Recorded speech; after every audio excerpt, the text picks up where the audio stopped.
Begin with an update to a fatal crash in Great Falls last week. The Cascade County Sheriff's Office has identified the victim as 53-year-old Linda Marie Berger. She was the bicyclist involved in a crash with a semi last Friday morning at the intersection of Central Avenue West and 3rd Street Northwest.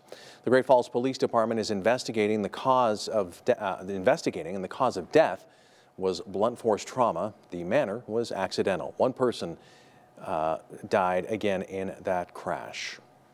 Well, it's been a year since a Helena man was charged with felony assault and weapons charges for allegedly fighting with a restaurant employee and threatening one of them with a gun after being told to leave that restaurant because his party refused to wear face masks.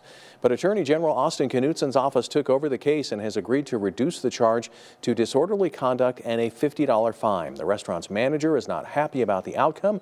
He spoke with MTN's Mike Dennison about the case.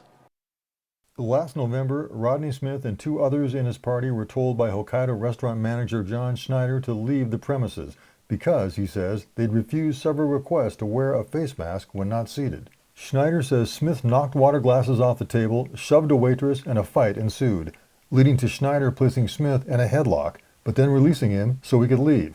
But the incident wasn't over.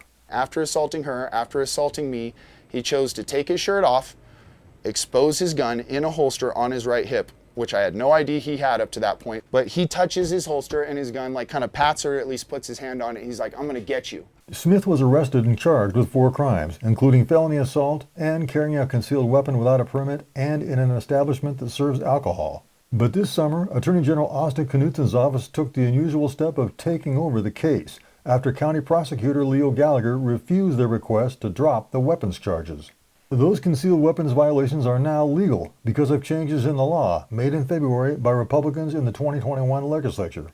And 2 weeks ago, Knutsson's office and Smith's lawyer filed a plea agreement that drops all charges in exchange for a guilty plea to disorderly conduct, a $50 fine, and $75 in court fees. Schneider says no one at the AG's office ever contacted him or anyone else at the restaurant about the case or the deal until Wednesday, when he says they told him he was no longer a victim because they were downgrading the charge. We're an innocent business that followed the rules that were mandated to us by our government and by our health department. It was very, very difficult, but we'd never expect that somebody would actually assault us for it or threaten us or threaten our lives with a gun.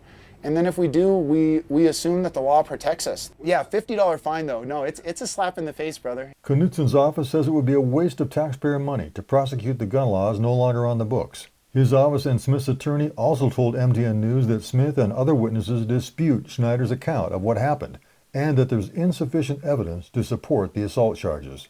Schneider disagrees and says Hokkaido was just trying to keep its customers and staff safe and that Knutsson undermined those efforts. The least I can do is provide them the safest environment possible.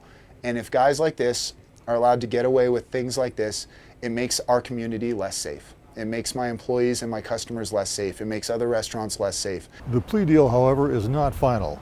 District Judge Kathy Seeley will decide whether to accept it at a December 9th hearing. Schneider says he plans to be there, although it's unlikely he'll be allowed to testify. Reporting from Helena, Mike Dennison, MTN News.